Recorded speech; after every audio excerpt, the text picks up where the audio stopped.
Good morning, everybody, and happy 4th of July to you. I hope you have a wonderful day, and I hope you take a moment to thank God for the blessing of living in a country that abounds in freedom in so many ways. I have lots of memories around the 4th of July. When I was younger, I'm sure you do too, but I loved the homemade ice cream we always had on the 4th of July. We had this old metal ice cream maker. It wasn't hand crank, it was electric, but you had to babysit the thing for hours with the ice and the rock salt and the ice and the rock salt. But that ice cream was so good, and it was such a treat.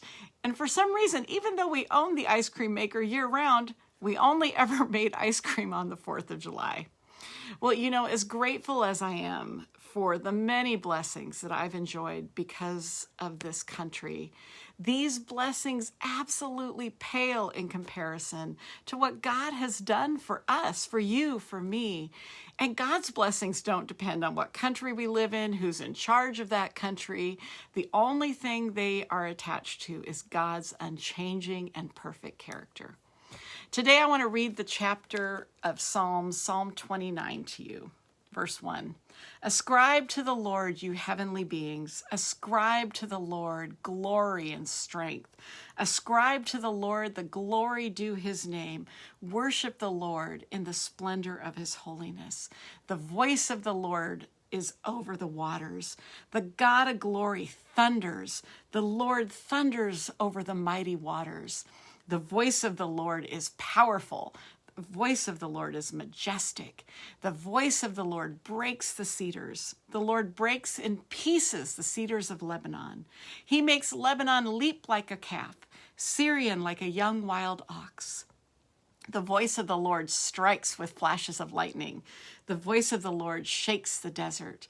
The Lord shakes the desert of Kadesh. The voice of the Lord twists the oaks and strips the forest bare. And in his temple all cry, glory! The Lord sits enthroned over the flood. The Lord is the King forever. Now, do you notice how many times this passage is telling us about the Lord, his immense power? Now hear this final verse. This all-powerful Lord, the final verse is, the Lord gives strength to his people. The Lord blesses his people with peace. Isn't that amazing? This great and all-powerful Lord promises to you today to give you strength, to give you peace. Now, what I know for sure is that everybody joining me needs both of these things. I know I do. Now, we may need them in different areas of life. We may need them in differing amounts, but we all need God's strength, and we all need his peace. We can't do this on our own and wrestle it up. So what's on your mind today? Maybe what's troubling you, or maybe what do you feel anxious about? Maybe you just feel overwhelmed and completely lacking strength. Or maybe you're on the other side and you're just kind of going along without God. You think you got it figured out. You seem to have the strength you need. You're feeling fine about life. I encourage you to just stop today and soak in that last verse. The all-powerful God, whose glory thunders over everything, says he will give you strength and peace equal to your days.